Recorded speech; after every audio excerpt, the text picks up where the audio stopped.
सुरार्चितलिङ्गं निर्मलभासितशोभितलिङ्गम्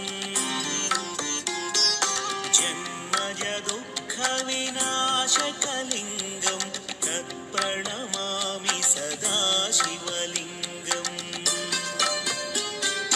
देवमुनिप्रवरार्चितलिङ्गं कामदहनकरुणाकरलिङ्गम्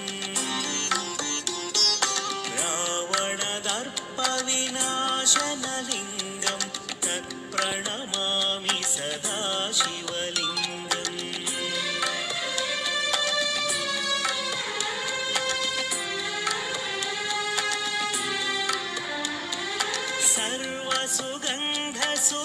सर्वसुगन्धसुलेपितलिङ्गं बुद्धिविवर्धनकारणलिङ्गं सिद्धसुरासुरवन्द्यलिङ्गम्